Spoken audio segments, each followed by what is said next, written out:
Hi there, this is Rachel with Means to Explore. Today we're going through visiting the Biltmore on a budget, our top 5 tips.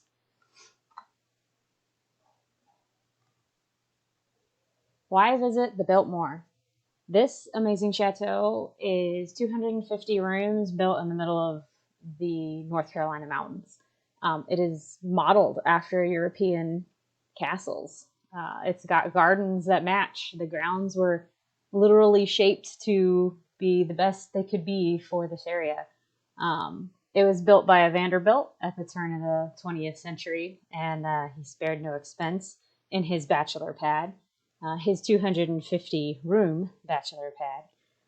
The gardens and the grounds are actually designed by Frederick Law Olmsted, the same guy that designed Central Park in New York. They literally carved the mountainscape so that they got the views that they wanted, and they built the forest from the ground up. This is really just a stunning place to visit. So tip number 1 for visiting Biltmore on a budget: make friends with or become an annual pass holder. The great thing about this is if you visit twice in a year, your annual pass will pay for itself. If you visit with a family, it's even faster for you to get your money back with your pass. There's a lot of benefits that you can get from it. Obviously, you can go to the estate whenever you want for free. You don't have to pay for an entry ticket every time to get into the house. You just have to sign up for your time, your entry time. It's not an additional cost. You can always go if you just want to go and walk through the gardens. And every season of the year, you can do that too, which I highly recommend. They change out the gardens. This is the walled garden on the top right, and they change out the flowers in there every single season. On the bottom left, you want to be able to visit day or night, and being a pass holder, you can do that. You get some really stunning sunsets if you're able to stay later.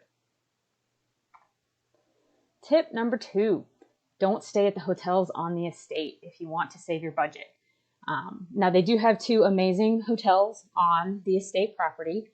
The Village Hotel is basically a standard hotel. It's very similar to like a Hampton Inn or a Country Inn Suites, something like that. But it does have perks that you would get for staying on the estate if you're not already a pass holder. If you are an annual pass holder, you're not getting anything extra by staying at the hotel.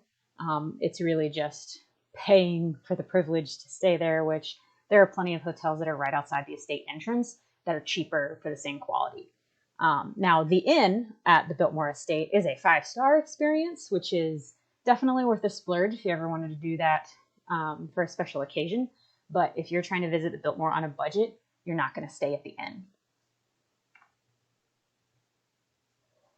Here on the left, we have the inn, and you can see they have some really elegant touches, and it's just a splurge experience. It's not meant to be for people visiting on a budget. Tip number 3, check the clearance section first in the shops. This is a perfect insider tip. I know some of you are going to think, well, duh, of course I'm going to check the clearance first, but it's not always obvious where they keep their clearance section. And it is, though, a good way for you to be able to get merchandise from like the previous season's events. You're going to always want to look for the microwave and dishwasher safe mugs. In fall, right after fall, you can get hot chocolate on sale. After spring, you can find the special spring dip mixes on sale. There might be a special event held in the fall or the spring, and maybe there's a special t-shirt for the 50th anniversary celebration or something like that.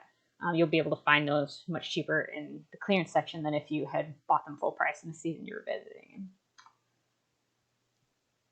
Tip number 4, get snacks at the Biltmore, but eat your meals off-site. The restaurants, there are several on the estate. They are all delicious, but they are also all pretty pricey. Our biggest tip is to get hot cider or coffee in the fall or winter, or to get ice cream or lemonade in the spring, summer, and use that to tide you over until you can have a mealtime off of the estate. Depending where you're at on the estate, the house does not allow any food inside, so make sure that you're done with your snacks before you are due to go into the house. Antler Hill Village has both of these on the right. They have the Creamery, which is their version of the ice cream stop. The house also, the Stable Cafe also has ice cream. The Biltmore food truck is actually like their barbecue food truck. It's the cheapest restaurant on the estate, but you're still going to be paying above average prices to be eating on the estate. Our fifth and final top tip for visiting the Biltmore on a budget is to go in late October for Christmas decor without the price tag. Christmas at Biltmore is the most expensive time to visit the estate. It's also one of the prettiest times to visit the estate, and once you get there, you'll understand why. They go all out with their decorations. They start decorating on October 1st so that they can get ready for Christmas at Biltmore, which starts on November 1st. You'll be able to see all of the fall foliage in the beautiful Blue Ridge Mountains with a late October trip. But if you go late enough in the month, you'll have the house and the estate will be mostly already done being decorated for Christmas. These are just two examples of the stunning decorations that happen inside the house during Christmas at Biltmore.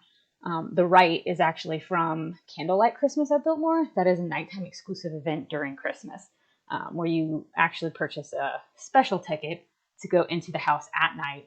And it's just stunning to see everything all lit up with the original electricity to the house, but also with usually vintage Christmas displays. They'll have a Christmas tree like this in every single room in the house, and every single tree will have its own special theme for it.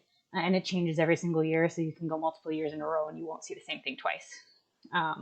The only thing that does make a repeat performance every year is the Biltmore gingerbread house and the kitchen during Christmas. Like I said, if you go in late October, this is already built in there, and you can go into the kitchen and get a pretty stunning picture. This is actually taken in a late afternoon, so you can see the light is already on the gingerbread house, but it's a great way to get the awesome decor and the experience without having to paying that full price ticket for Christmas.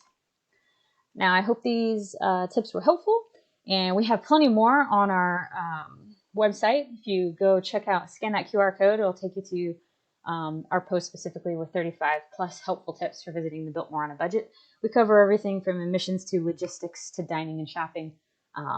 Things like how early do you really need to get there? How long is it going to take you to get from the front entrance to the house? When's the best time to visit the estate? Things like that. We all answer that in that blog post.